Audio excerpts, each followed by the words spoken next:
gabadhi baa waxay tidhi haddaan xanaaqo sariirtaan galaayo waan isduuduubaa waan seexdaa laylama hadlo sax daaha isduuduubtee halla hadlina daa waxay tidhi haddaan xanaaqo naqaskaan iska sii daayaa waan qayliyaa adna waa inaad aamustaa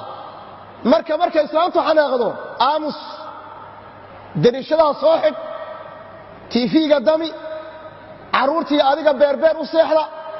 isdhegaysta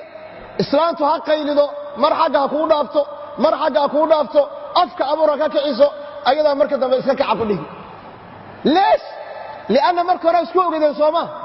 waxay ku degtay waa inta yakadaadad maxaad la qaylaysaa ifur hal baan kugu furay ii dhammaystir saddexdaan kugu furay maxaa sugaysaan marka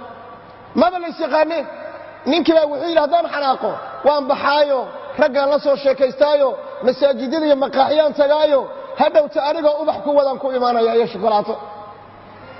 daa ninka iridda ha u istaagin ha soo carabaabe'ee daa warka ayaa samayn karaa waa ciddan waxaan fahamsan weeye laakiin ma garatay radda reereen waxay nooga dumayaan waa dadaan weli isbaranin weeye ayib haddaba haddaan isguursanno khilaaf imaado waxaan rabaa inaan ogaado khilaafka saad u xallin doonto goobtaad u dooran doonto qolka jiifka wax laguma xalliyo qolka jiifka hoolo waaweyn oo kale u yaalla dadka qaar baa waxay ku xisaabtaan qolka jiifka haddaay hadalka maxallii lahayd markaasaa hurdadii ninkii ka tegaysaa oo gabadhii ka tegaysaa markaasuu xagga isu gedinaya or qolka jiifka dhalaan baa loogu talagalay dhalinyaro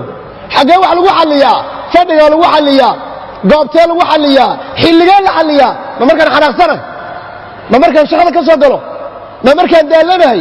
ma markuu madaxii xanuunayo ma markay goormaa la xalliyaa saacaddee la xalliyaa meeshee lagu xalliyaa warkaas su'aaliyiinta leeyahay hadeer ninka qoslayow shaqada ariga ku taallaa kajiiso xaaskaaga markaad leedahay waan ku jeclay maxaa ka wadaa gabadha inteeda guursanin aad leedahay waan ku jeclahay maxaa laga wadaa horta waa in las weydiiyaa war waan ku jeclahay waa in meel la saaraa